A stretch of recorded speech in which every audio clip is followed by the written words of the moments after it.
using those, if you're watching from a home or in a different country, just please subscribe and smash that like button as hard as you can. And today, we're gonna go on a tour with the Beijing Postcards to find out more about our Beijing Hutongs.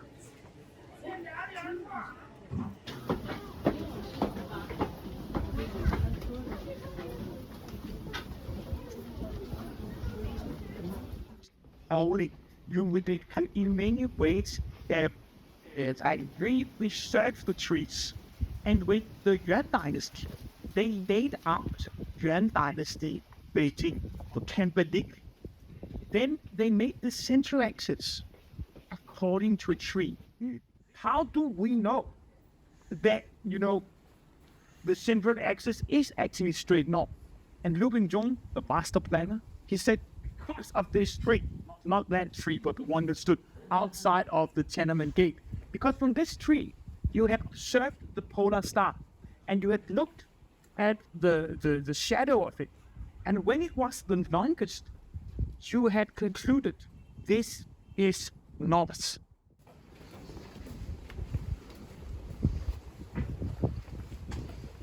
Coincidentally, popped into this person that had an acquaintance that maybe they should meet and this kind of matchmaking, you call that Mendang Hudui, because you should find somebody with at least the same amount of these makeup above their doors that you have yourself.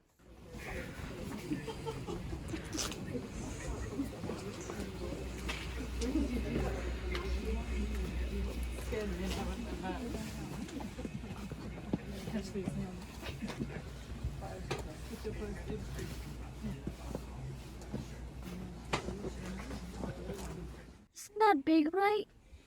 It's humongous. Probably 140 centimeters tall.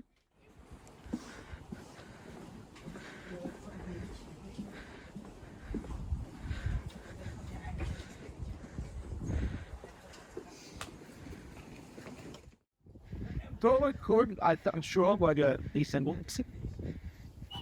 Yeah. Unfortunately, It's definitely a whistle, but who would carry this whistle? Who do you think would carry this whistle? people who go on tree. It doesn't have to feed the people. Well, obviously, I'm pretty sure I wouldn't be able to guess it if I didn't know. The thing is that in a city like this one, in Beijing, right, you actually only had one place in all of the city where you could cross over from the east to the west.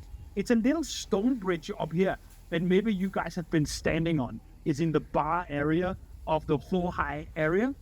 So as you can imagine, if you want to send a message, it takes a long time, right? So that is why during the dynasties, they would use pigeons. Just like Harry Potter style owls, you can actually hear it on those pigeons circulating. Did you hear that sound? Yeah. So the reason that we have led you into this corner here is that we would like you to look at a reproduction of a very, very long picture from the Qing dynasty. Aztec of the painting called Qianmen Xihuyan. And the reason that we would like you to look at it here, this is actually the big Qianmen gate, so you can just come next to us here. The reason that we would like you to see it is that you can see the Qianmen gate up here. And you can see that there is an imperial procession coming out of the Qianmen gate. And now look what happens to pretty much all of the openings in the Hutongs. You put up a screen so that nobody can see the emperor, because it was illegal for people to put their eyes on the emperor.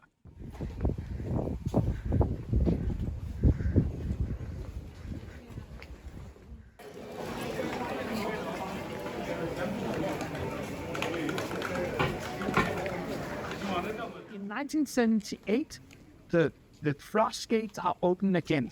And 8 years ago, you realized it's unsustainable that you have the showing case of 5 million people living in Beijing. And in many ways, the government felt that They're not the people that can pay a lot of tax.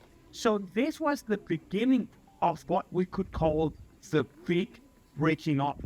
And if you look at this wall here, can you see that it actually is fairly new? And if you walk around this area, you will find many walls that look exactly like this and with windows like this.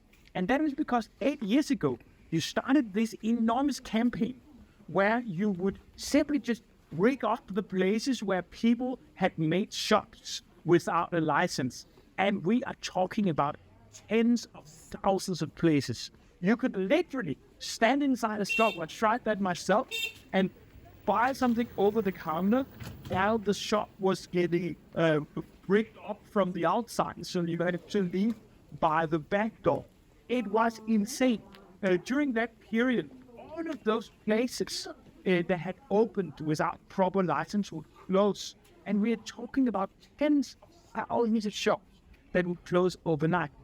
And at the same time, you closed a lot of the wet markets because you didn't let the migrants to be able to sustain themselves for too little money inside the city center. You also took the sanitary conditions into account. And I think this is kind of interesting because they closed the market in I thought it was such a pity. But then I asked Hutong that we will go to in a moment what he thought, and he thought it was a rain. 一个那个笔多长时间做？多长时间做出来？